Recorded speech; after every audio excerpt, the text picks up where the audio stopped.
Hello mga kapatid, magandang gabi ho. Salamat for joining sa ating evening broadcast na Experiencing Breakthrough. Broadcast mula rito sa Negros Occidental. Maraming salamat po sa inyong panandalangin at patuloy na pag-join sa ating broadcast. Malaking putulong ito kay Brad Galix at siyempre sa buong Catholic community nationwide. Yung ginagawa nating participation, ang pinaka-goal talaga natin ay mabigyan parangal ang ating Panginoong Yesus.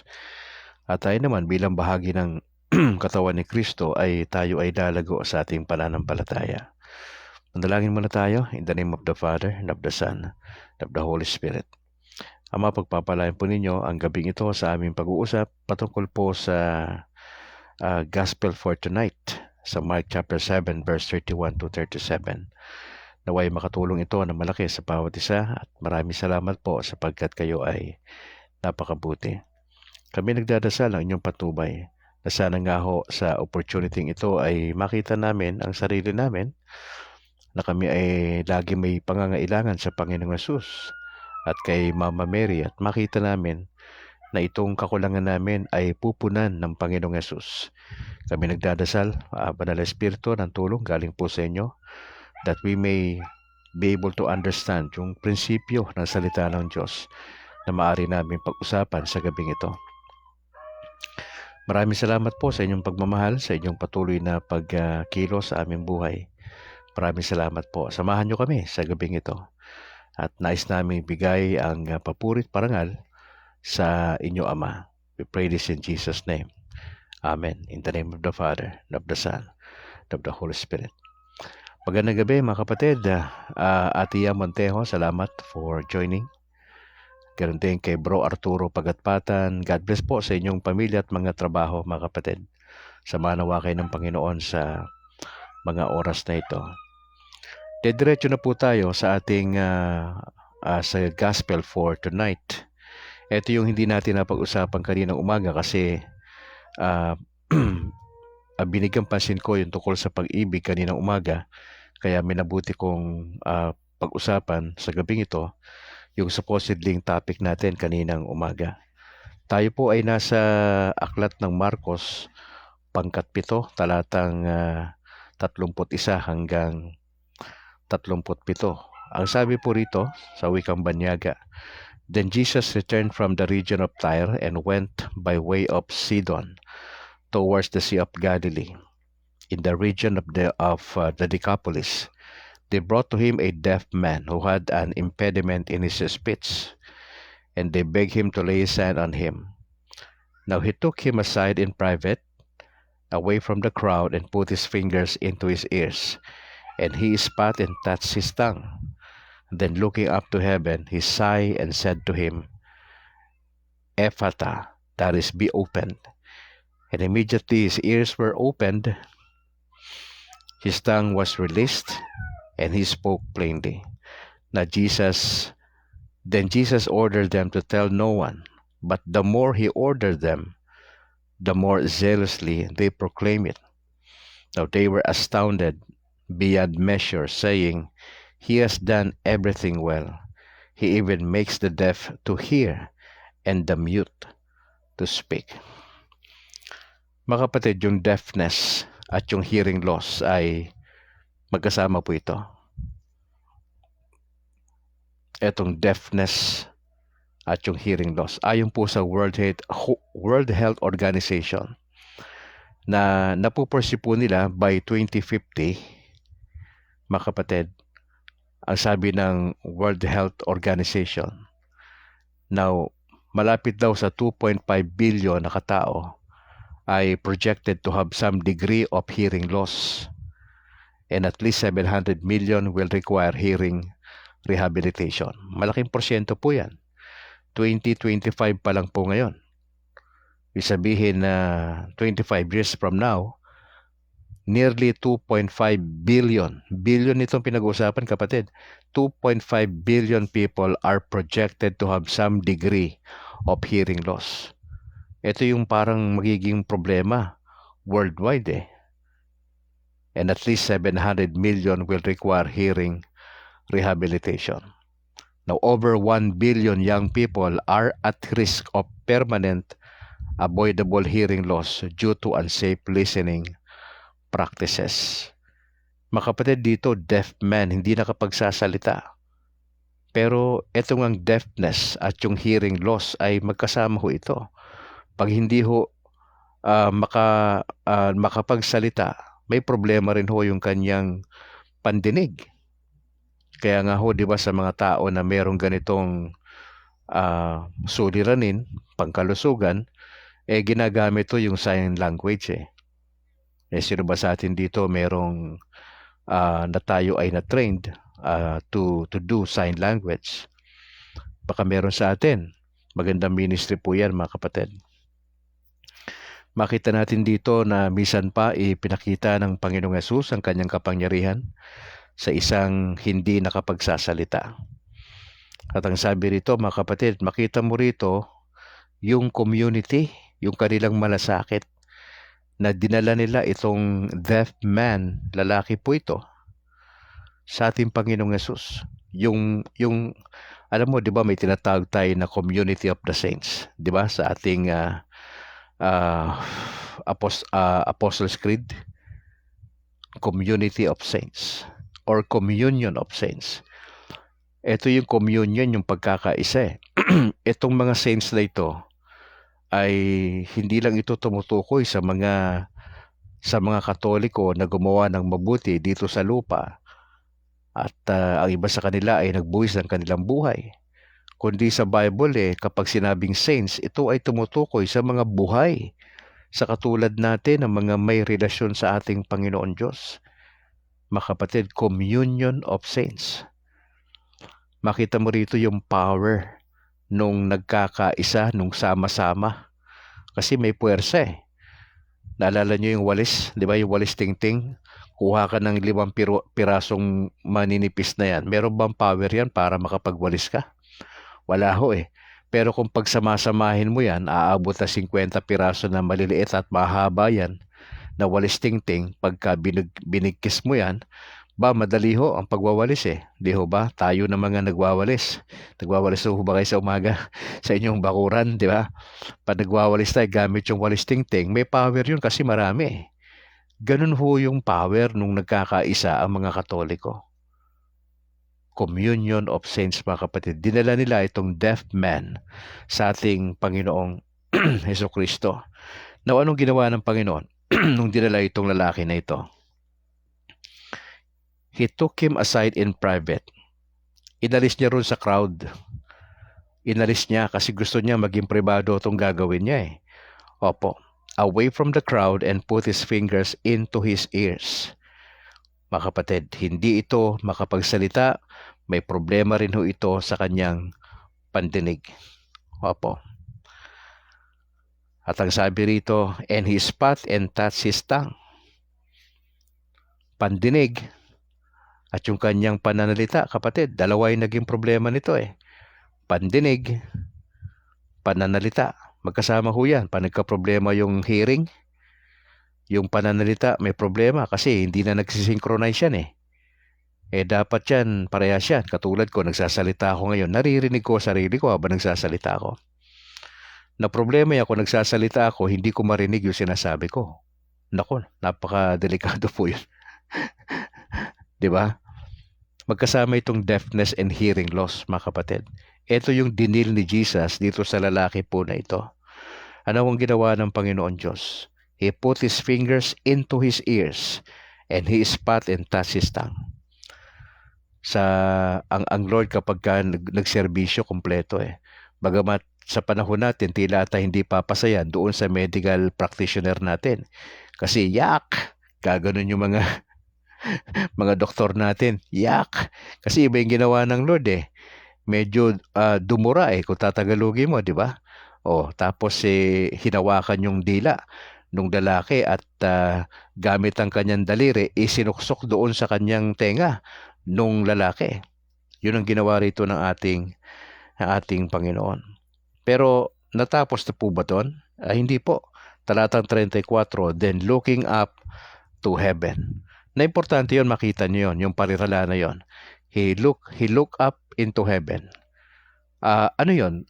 Tumingala lang siya? Parang wala lang? Hindi ho. Ako, ang aking tingin diyan, siya ay humingi ng tulong sa God the Father. Madalas yan, si Jesus tumitingala sa langit. Okay? Yung kada pagtingala niya sa langit, dalawang bagay lang yan. Paghingi ng tulong sa Diyos Ama at yung kanyang pagpapasalamat. Wala hong iba yon. Ito sa pagkakataon na ito, kailangan niya ng tulong ng God the Father. Bakit? Wala ba siyang kapangyarihan? Meron ho.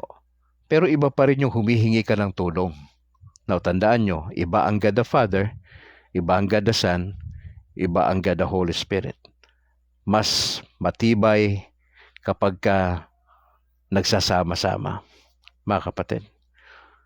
Ang sabi ng Bible, then looking up to heaven, he sighed and said to him, be open.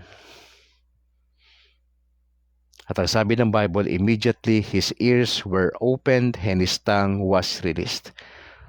So yung kanyang pandinig, nabuksan. At yung hindi siya makapagsalita, nakapagsalita. At ang sabi ng Bible, immediately. Mga kapatid, importante yan, yung salitang immediately. Hindi yan katulad yung mga pagpapagaling sa panahon natin ng mga grupo na may delay, na di-delay. Pinipeke pa nga ho ng iba yung pagpapagaling. Pinipeke pa ng iba. Pero sa panahon ni Jesus, immediately, may ginawa siyang paraan, siya'y tumingila sa langit, nagsalita siya, tapos ang sabi ng Bible, kagyat ay nawala na itong problema ng lalaki na ito. At siya po ay nakapagsalita. Now then Jesus ordered them to tell no one. Sino itong them na tinutukoy niya? Yung maraming tao na nakasaksi. Okay, pinagaling niya itong lalaki na ito. Hindi niya sinabihan yung pinagaling niya. Sinasabihan niya yung mga taong nakakita doon sa miracle. Siguro ganito sinabi ng Panginoon. Ay, teka muna ha, wag muna kayo magmamarites ha. Oh, wala ha, okay lang ha. Kalma lang kayo ha, kalma. Yung nakita nyo ngayon, please atin lang to. Parang ganon ang ginawa ng ating Panginoon Diyos. Pero ang sabi ng Bible, the more na pinipigil sila, hindi sila mapakali na magkwento. They were astounded beyond measure, saying, he has done everything well. He even makes the deaf to hear and the mute to speak. Namangha po talaga sila. Maski naman siguro sino, di ba? Makatanggap ka ng himala galing sa Diyos. May nakita kang kakaibang bagay na nangyari. Hindi ka ba matutuwa? Di ba? Hindi ka ba matutuwa? Basta iba, shocking to ha. Ngayon ako nakakita nito. Yung kasiyahan mo na magkwento. Hindi ho mapigil Hindi mapigil. Anong makikita natin dito mga kapatid na prinsipyo? Una, makapangyarihan ng ating Panginoong Hesus. Wala na siya sa lupa, nasa langit siya kasama ng God the Father. Pero hindi ho nawawala yung power ng Panginoon Diyos. Okay. Pangalawa, sa lahat ng karamdaman natin, may instrumentong ginagamit ang Panginoon Diyos. Ano instrumento? Doktor, gamot, ospital. May instrumento. Pangatlo, makikita mo prinsipyo rito, the power ng community.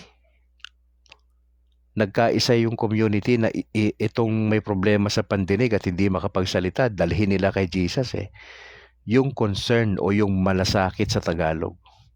Mabigat ho yun. Now, when was the last time na ipinakita natin yung malasakit sa kapwa? Kapitbahay mo na manganganak, tinulungan nyo dalhin sa ospital. May nakita kayo sa kalsada na tatawid, na matanda, inalalayan po natin. Especially po kapag may mga ganitong emergency cases. Opo, nakitulong ho ba tayo? May nakita kayong nasagasaan? Nakatawag ho ba kayo sa ambulansya? O kayo ho'y nagpapanik? Nag-hysterical po kayo? Mga kapatid, ang pagtulong sa kapwa Katoliko, importante ho. Paano kung hindi Katoliko yung tinulungan nyo? Interviewin nyo pa ba siya bago nyo tulungan? Ay Brad, ang dami mo ng dugo, ano? Nakita namin na bangga ka. Pwede bang malaman kung anong religion mo? Gaganon ka pa ba? Hindi na natin kailangan mag-interview. Tumulong na lang po tayo. Opo. Kung nasa ganun kayong sitwasyon, kapatid, maski pa paano tutulong tayo. Mga kapatid, huwag na tayo mag-usisa kung anong religion ng tao. Maski pa hindi Katoliko yan, the mere fact na ramdaman ng taong yan na siya ay natulungan, lalo na nung Katoliko, natulungan ng Katoliko yan. Magpapasalamat ho yan, maski na anong sekta pa yan. Of course, huwag mo expect na magpasalamat all the time kasi may mga pagkakataon, may mga tao na tulungan mo, parang wala namang ni hi ni ho eh. Oo, parang baliwala lang din, para bang obligasyon pa nating tumulong sa kanila. Hindi ho eh, ang pagtulong ngayon, ano na ito eh, voluntary to in nature eh, di ba? Pero sana sa ating mga Katoliko, matik na to. Kung sino man yang makita mo dyan na disgrasya, etc., kailangan ng tulong, nasunugan, di ba? Medyo mabigat ho yun eh, mga nasusunugan, tapos lumilindol, di ba? Maraming mga sakuna. Ano pong gagawin natin dyan? Makitulong na po tayo. Yung power ng community, mga kapatid. Huwag na tayo masyadong mag-i-interview pa. O huwag na tayong gumamit ng pamumulitika pagka tayo po ay tutulong. Etong community nakakita, they were amazed. Ikaapat dito makikita mo, mga kapatid, kapag may nangyayaring exciting, yung magkwento, inevitable, hindi maiwasan. Yung magkwento, inevitable yan, hindi maiwasan. Mga kapatid, kung mayroong ginagawa ang Lord sa buhay natin bilang Katoliko, magkwento tayo. Kasi pag kinukwento mo, di ba, ang isang bagay na maganda, sinishare mo to, nakakatulong yun eh. I mean, pag may nangyaring maganda, tas kinukwento mo, nakaka-lift up ng ano yun, ng espiritu eh, kapatid eh. Opo. Mahalaga yung magkaroon tayo ng network of loving relationship. Pag sinabing network, marami ang grupo yan. Network of loving relationship. Yun po yung sinasabi ko kanina na communion of saints. Barkada tayo eh. Barkada tayo. Walang iwanan yan. Kaya nga sinasabi natin, sinasuggest ni Brad Calix, sana mabuo sa parokya yung bago umuwi na tapos na misa, no? May mag-i-initiate sa atin na, ay Brad, ano muna tayo? Kape-kape muna tayo.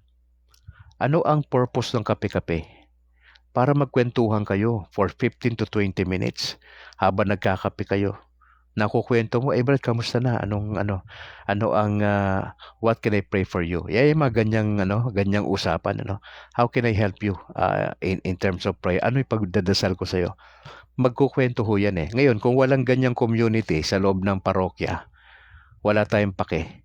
Magsisimba-simba lang tayo. Wala tayong pake doon sa nagpi-peace be with you tayo. Parang cliche na lang. Walang kwenta ho yun. Kasi parang cliche na lang yan, peace be with you. O ang tanong, yung bang inanuhan mo na pagpalain ka ng Panginoon Diyos, alam mo ba, baka may pinagdadaanan yun eh. Baka kakahiwalay lang nun eh. Oh, di ba? Hindi natin alam. Paano mo malalaman? Pag nag-usap kayo. Alam nga namang pag nakita mo yung tao, napipicture mo kagad yung problema niya, walang ganun eh. Ano ka, psychologist? Di ba? Bibihira yung ganun Pinoy pag nakita, ay ito may ano to Sa pananalita pa lang, sabi nga nila sa aura daw ng mukha, makikita na kagad eh. Kasi hindi mo makita yung ano yan eh, yung problemang tinatago sa loob eh. Malibang magkwentuhan kayo, kapatid. Kaya ito yung power nung pagkakape-kape, pagkatapos ng misa. Kami, 7:00 kami. Maganda yan, i-initiate natin doon sa parokya namin. Ay kapatid, tara, kape-kape muna tayo. Oo, naghanda kami ng kape doon. May konting pandesal doon eh. Kwentuhan. Yun ang purpose nung kapatid. Nagkwentuhan. Ay, kamusta po kayo? Ganun po ba? Na ospital po yung anak ninyo? Ganun po ba? Asan po bang ospital? Oo, maganon. Ay, syempre, pagka nagtanong ka saan, may intensyon kang pumunta, di ba? Pumasyal ka. Syempre, pag nagpunta ka ron, may bibit-biting ka. Di ba? Ganun yun, matik na yun eh. Basta nagtanong ka, yung malasakit, kasama yung wallet yan eh. Oo, dudukot ka, maski pa paano eh. Okay. Ito pala pinagdadaanan nito. Pag pinag-pray mo yan, di ba? Ay Brad, mag-pray tayo. Iba yung dating noon, kapatid. Kaysa yung umattend lang ng misa. Tapos after ng misa, meron pang 15-20 minutes na extension. Doon kayo sa may gilid doon yung ng simbahan. Spacious naman yung mga, di ba? Mga simbahan, may mga lugar yan. Kape-kape ng konti. Ganun ba? Sige, mag-pray tayo. Sige, mag-pray tayo. O pagkatapos nun, pagka taas ng manalangin nakita mo yung pangangailangan Siyempre, lead ka ng Lord na magbigay maski papaano. Tanda mo to kapatid, yung pagbibigay mo, gesture mo yan para kay Lord. Oo. Tandaan mo, yung ginagawa natin sa kapwa natin, may balik lagi yan. Na huwag mo namang iisipin kaya katutulong may balik sa'yo. Hindi yun ang motivation. Ang sinasabi ko lang sa'yo, pag ganyan ang mindset mo, natutulong ka. Kasi given na yung dasal Ang gusto ng Lord, hindi lang puro tayo dasal. Oo, meron tayong action. Kasi given yung dasal, maski sino can offer prayers Pero iba pa rin yung natulungan natin sila maski papaano. Oo. Kasi mababawasan yun Oo, pagka nakatulong ka Oo. Ay Brad, pagdamutan mo na to. Ano yan si Lord, pasalamat ka lang kay Lord. Ganun yung attitude. Pag tumulong tayo, wag nating ipaalam sa kaliwa yung ginawa ng kanan. O di kaya may ginawa yung kaliwang kamay, wag mo na ipaalam dito sa kanan na may ginawa ka. Yun ang karapat-dapat. Yun yung tinatanggap na tulong ng Diyos. Yun yung ganun sa Lord. Tutulong tayo, walang sumbat sa tao. Pag pumunta ka ron sa ospital, may nasunugan na kapatid, pag tumulong ka, silent lang.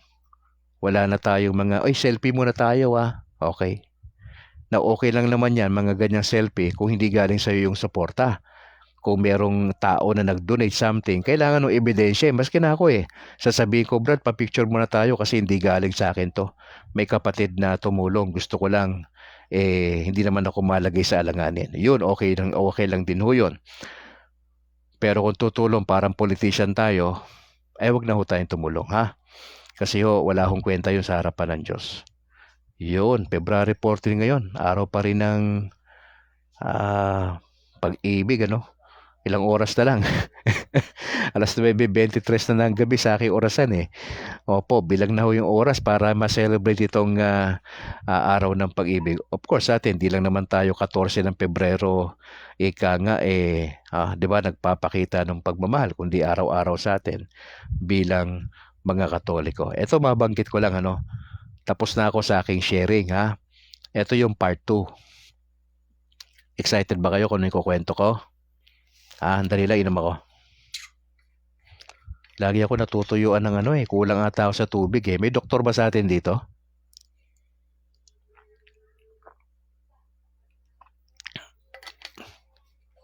Madalas akong panapapansin ko pa nagkakape ako madalas. Natutuyuan ako, parang feeling ko kulang ka sa tubig. Pag nagkakape ako, may tubig naman kagad yon. Oo, hindi naman pwede ako magkape na walang tubig kagad. Kaya lang parang natutuyuan ako lagi. Oo. Baka may mga doktor dito Kailangan ko po yung payo nyo. Sige. Ito na. Ito na yung part 2 natin Tapos na ako rin sa aking Bible sharing ba't ako na late? Ito, kwento ko na. Supposedly, alas 8 tayo di ba? Na-late ako, di ba? Nag-meet nga kami ni Pastor Noe Dora. Oo. Nag-meet kami kanina. Kagabi pa kami nag-meet ni Pastor. Hindi nga ako nakapag-broadcast, di ba? Oo, ng gabi. Kasi alanganin. Oo. Tapos akala ko, pumunta siya rito. Kanina, mga pagitan ng 2:00, 3:00. Pumunta siya rito sa bahay. Wala na kaming chance mag-live. Kasi may pupuntahan eh. So, magla-live sana ang plano ko, mag-live, kaya lang mainit dito sa taas. Etong studio ko na to, dito ko natutulog eh. Sila mama doon natutulog sa baba, saka yung 2 anak ko.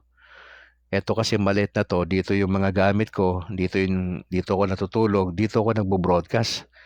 Etong may lamesa ako ritong 2, dito, isa rito, isa doon sa may unahan. Hindi nakapag-broadcast kanina na plano. Eto na ngayon.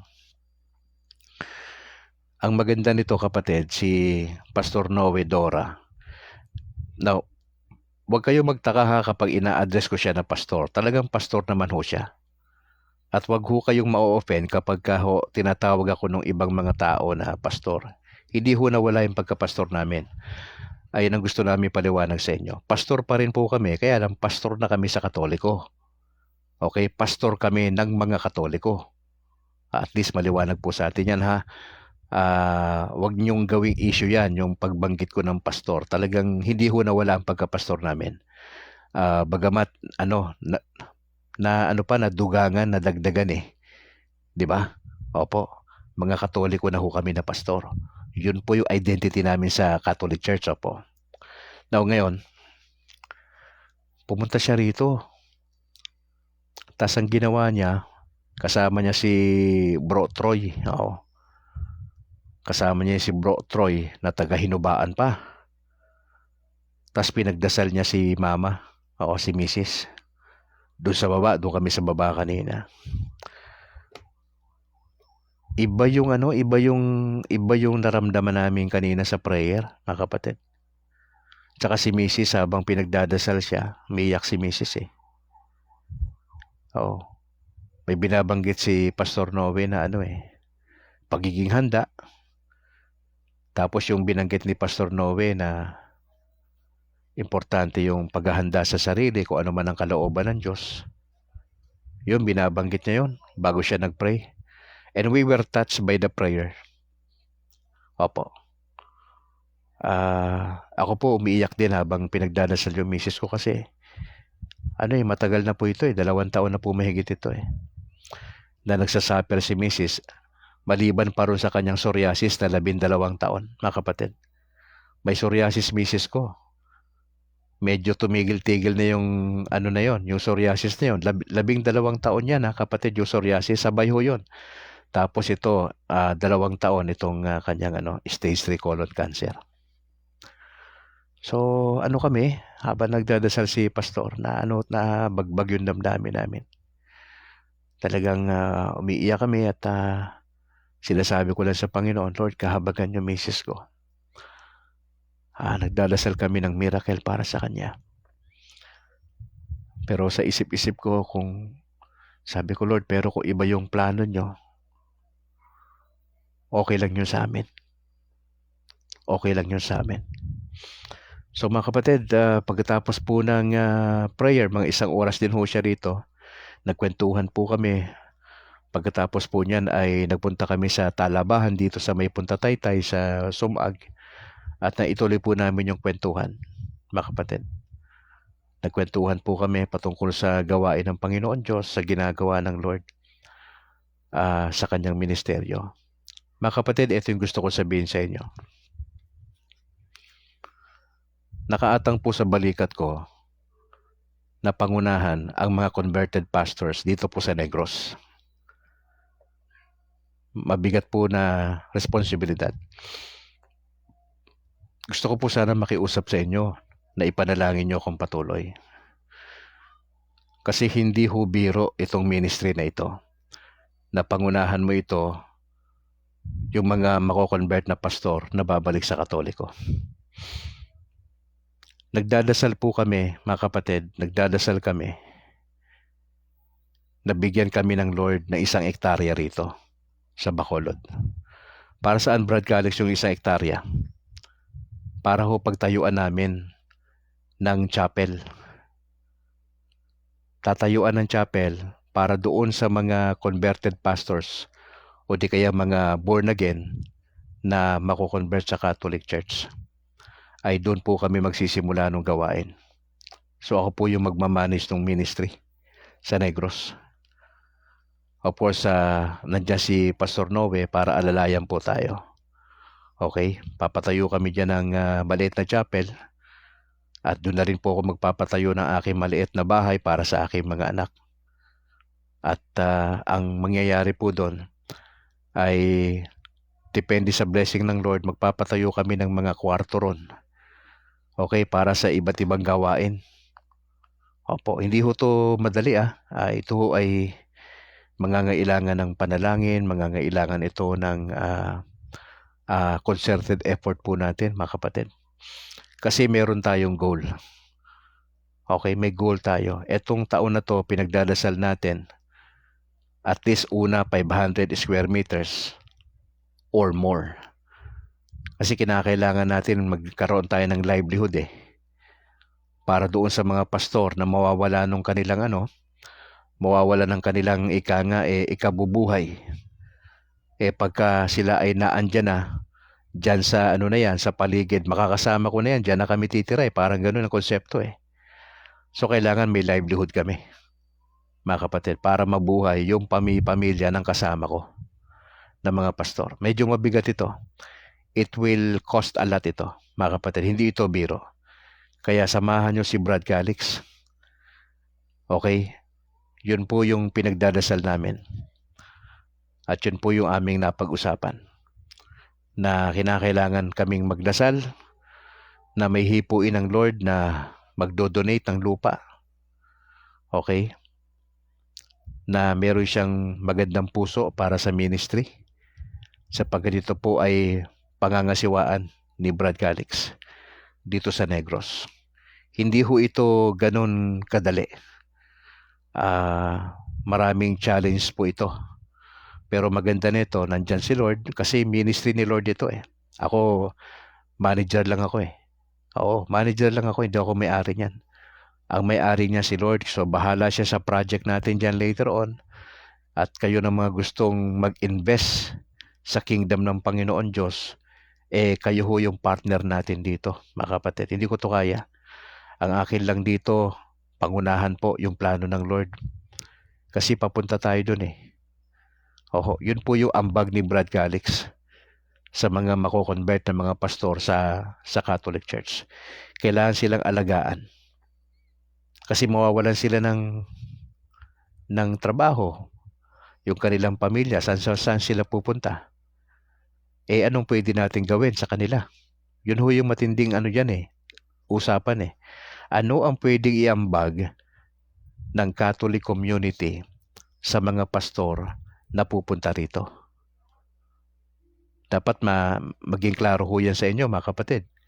Kasi hindi biro yung magdesisyon. Kasi iiwan nila yung denominasyon Iiwan nila yung church po nila sila po yung magjo-join dito Ngayon, kung magjo-join sila dito, tapos wala silang medyo tagilid ang kanilang pamilya, paano naman po yan? Kasi siyempre, pamilya di ba? Hindi ito individual Pamilya kasi ito. Kaya ito yung laban, mga kapatid. Pagdasal nyo lang po kami, alam ko na nandyan kayo para kami alalayan, suportahan, at manalangin po. Kaya yun po yung aming yung ating apila sa inyo.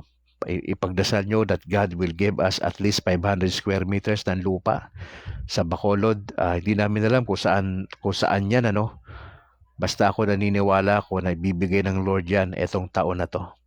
Ang kailangan lang natin gawin, magdasal tayo, magantay, at kumausap tayo ng mga tao na katulad natin na may puso sa ministry. Kasi evangelization to, kapatid. Kailangan mag-invest tayo rito ng panalangin, pag-aantay, at yung ating suporta. Because this is the ministry of the Lord Jesus Christ. Expansion ito ng kingdom niya sa lupa. So maganda kung mag-i-invest ka. Nag-i-invest nga tayo sa ibang bagay eh. Bakit hindi ka mag-invest dito sa gawain ng Panginoon Diyos? As maganda to, pag nag-invest ka later on, bumisita ka sa Bacolod para makita mo, ito na yung pinapatayo nating isang poste. Nagsimula tayo sa isang poste. O Brad, ito na isang poste natin ha. O ito na pangalawang poste natin. Gusto natin makita yan sa first year ng ministry ni Brad Calix, December 3. Ilang buwan pa yan na magdadasal tayo. We'd like to see that the Lord will do something good dito po sa Negros. Na merong tao na magdodonate ng lupa 500 square meters o hanggang isang hektarya. Ang purpose po niyan para pagtayuan ng chapel. Bubuo po tayo ng community diyan para doon sa mga mako-convert na mga pastor. Aalagaan po natin yan. Magkakaroon tayo ng livelihood diyan later on. Para itong mga pastor na ito na magiging kasama ko later on, magtatrabaho kami, evangelization, at the same time, yung aming pamilya, hindi ho umaaray. Kasi mga pastor, sanay ho kami sa hirap sa totoo lang. Kasi nadidistino kami sa iba't ibang lugar. Pero syempre, yung mga anak namin, kinakailangan yan maramdaman nila na itong pinasok namin na desisyon ay naandyan yung kamay ng Diyos. Yan. Yun po yung gusto naming iparamdam sa inyo, mga kapatid. Kaya magdasal na po tayo at magsimula na po tayo mag-expect sa gagawin ng Lord dito sa Negros Occidental. At who knows, bago yung ating first year anniversary sa December 3, etong 2025, at the same time, kaarawan ko po yan, first year anniversary po ng Kabrad online community. At tignan natin kung anong gagawin ng Lord. No? Hindi ko alam kung paano gagalaw si Lord. Ako, excited lang ako na sinishare to sa inyo, mga kapatid. Magsimula na tayo magdasal. Huwag tayong titigil hanggat wala nangyayari. Ha? At from time to time, magbabalita ako sa inyo kung ano nangyayari, anong mga progress, anong mga development. So malalaman nyo po yan. I-announce ko yan kung ano na ginagawa ng Lord. Alright, alas 9:38 sa aking orasan. Bukas, magkikita tayo mga kapatid, Lord willing. Alas 6 pa rin ng umaga bukas Sabado bukas. Kita-kits tayo. At pag-pray po natin yung ating gawain dito sa online na ito po sana makinabang ito. Makinabang yung mga kapatiran sa Catholic community at sa ibang bansa na makita nila yung kahalagahan nito at patuloy tayong magkaroon ng magandang partnership later on. Alright, R. Vargas, magandang gabi bro. Isa po itong journalist, broadcaster, R. Vargas, kasama po natin yan. Opo, siya po'y alliance, so kaibigan natin yan.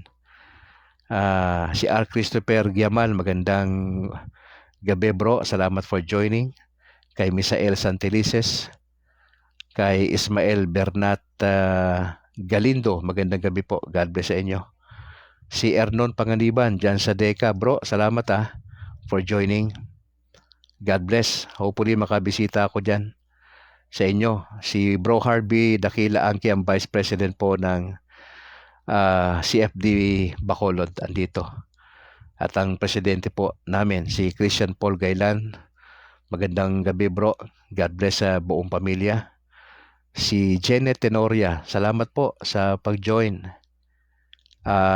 Si Pastor Arnel Amualia, magandang gabi po sa inyo. Salamat sa pag-join sa ating broadcast. Apo. Sino pa ba nandito? Si JM Amaro, matagal na nating kaibigan to si JM. Opo. Si Pastor Benjamin Calpo dyan sa Estados Unidos, magandang gabi po. Di ko pa alam kung umaga po dyan sa inyo, tanghali. Magkagayman, magandang gabi Pastor ha for joining po sa broadcast. Kay Ate Rosa Tadeo dyan sa Hong Kong, maraming salamat for joining. Sino pa ba yung mga kapatid natin dito? Corazon Gagi, salamat po ate. Kay Clarissa Canaway Alyosa, salamat po. Good evening Brother Calix. God bless. Opo. Sino pa? Si Alan Janeta dyan sa Hungary. Salamat po sa pag-join. God bless sa buong pamilya kapatid. Si Sonet Senas, salamat po.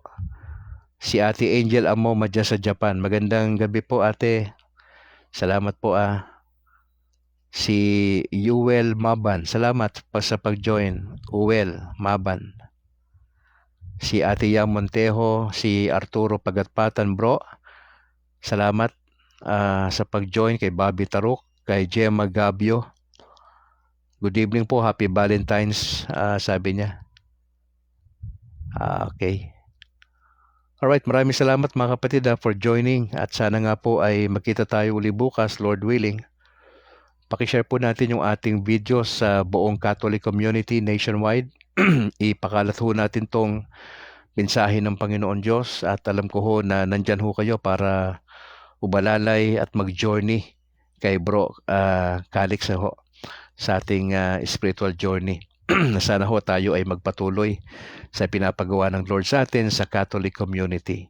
Yun naman po yung ating dasal na bago ako humarap sa Panginoon Diyos later on, sa aking kamatayan, magawa ko yung pinapagawa ng Lord sa akin. Yun po yung pinaka-importante sa lahat Para pagkaharap ko sa Lord, gaganon lang naman ako Pag nakaharap ko si Lord gaganon lang naman ako reporting for duty, sir. Gaganon lang ako. Sir, reporting for duty po.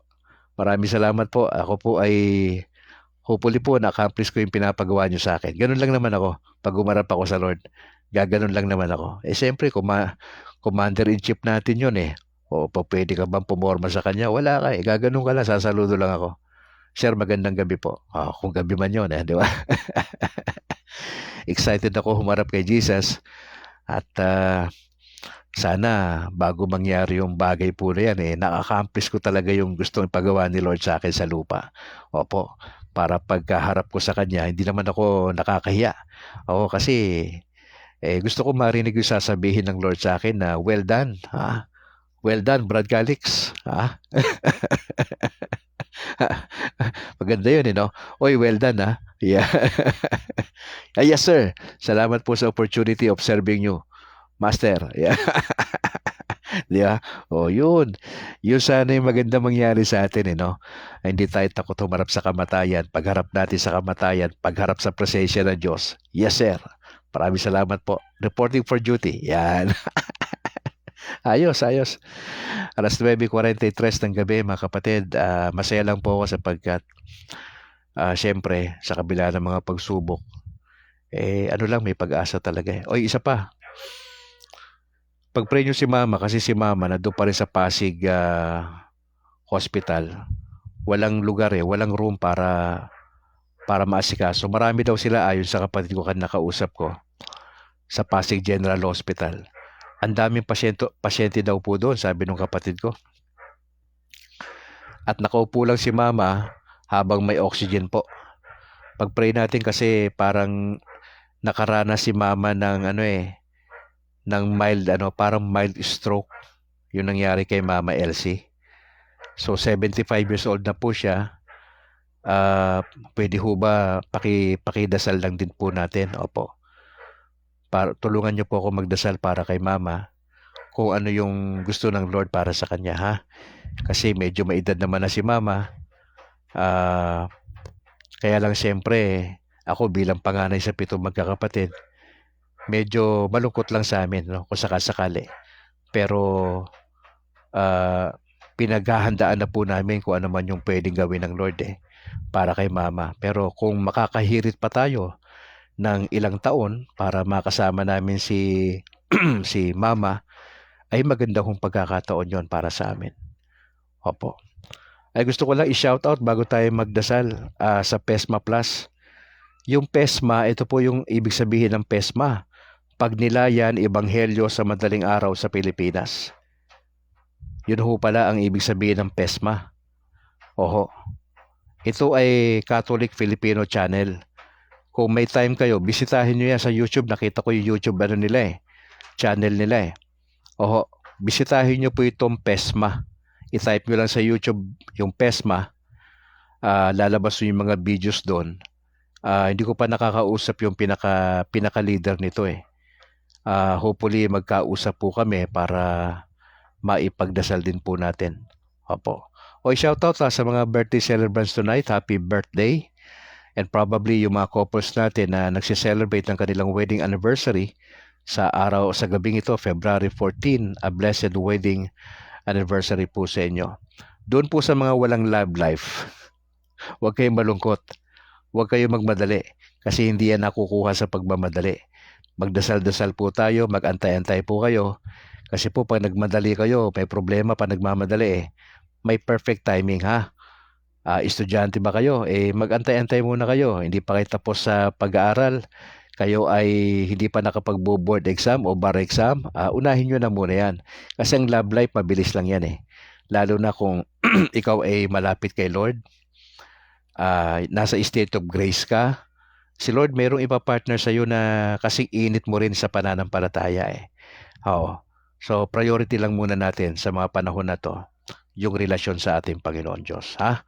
Mga kapatid, sige, binabati ko ulit si Pastor Noe Dora, ang kauna-unahang pastor na naging Katoliko sa Cebu. Sa Cebu siya, taga Cebuano ito si Pastor Pastor Noe Dora. Opo. Nasa 200 na ho mahigit yung mga pastor na na-convert sa Catholic Church. Kaya pagdasal po ninyo kami, nagamitin kami ng Panginoon Diyos ng maayos sa ministeryo. Alright. Sige po tayo manalangin in the name of the Father, and of the Son, and of the Holy Spirit. Ama, salamat sa gabing ito. Kami ho'y masaya na napag-usapan ng iyong salita. Nais ko ipagdasal ang mga kasama namin sa broadcast tonight. Pagpapalaan niyo po sila sa mga pinagdadaanan namin sa buhay, pananampalataya, pangkalusugan, pamilya, negosyo, at sa mga relasyon. Pagpray po namin na si Kristo maging bida at ang inyong salita. Wala kaming ibang tinitignan sa mga panahon na ito at pinagkukunan ng lakas maliban sa inyo, Panginoon Diyos. Ipanalangin niyo rin ho kami, mahal na Birheng Maria, sa gabing ito. Ang inyong pananalangin para sa amin ay malaki po ang tulong nito. At sa lahat ng mga santo na nasa langit, maraming salamat po. At naniniwala kami na itong panalangin na ito ay malaking tulong para sa amin na nasa lupa. Salamat po sa inyong salita. Patuloy kaming umaasa na si Kristo pa rin ang pinaka-sentro ng buhay ng Katoliko sa Pilipinas. Maraming salamat po at kami nagdadasal na sa inyong kalooban mamayang gabi o mamaya sa aming pagtulog po ay magiging maayos pong aming pagpapahinga. Bukas, Lord willing, kami ho ay magigising ay sa inyong kalooban. Maraming salamat po. Pagpapalaan niyo ang bawat isa. We just want to thank you. We bless your name. Thank you so much, Father God. We pray this in Jesus' name. Amen. In the name of the Father, and of the Son, and of the Holy Spirit. Mga kapatid, maraming salamat for joining at yung mga pastor na kasama natin tonight. Magandang gabi po sa inyo. Samahan nawa kayo ng Panginoon Diyos sa inyong ministeryo. At sana nga ho ay nakakatulong din ito sa isang banda, itong mga naririnig ninyo dito sa ating broadcast na sa Kabrad at dito sa evening na evening broadcast. Maraming salamat po. Sa ngalan po ng aking may bahay na si Annalyn Ledesma Calixto at yung aming dalawang anak na si James Philip Patalana Grace. At gusto ko rin i-shout out yung aking parish priest dito po sa San Juan Nepomuceno, Paris dito sa Sumag, si Reverend Father Luan Torrefranca. Magandang gabi, Pads. God bless. At patuloy nawa tayong samahan ng ating Panginoon Diyos. Ako naman si Brad Calix mula rito sa Negros Occidental. Kita-kits tayo bukas alas 6 ng umaga, the same time hanggang alas 7. At God bless po sa inyo. To God be the glory. Ingat po kayo. Pakishare po yung ating mga videos, mga kapatid. And bye for now.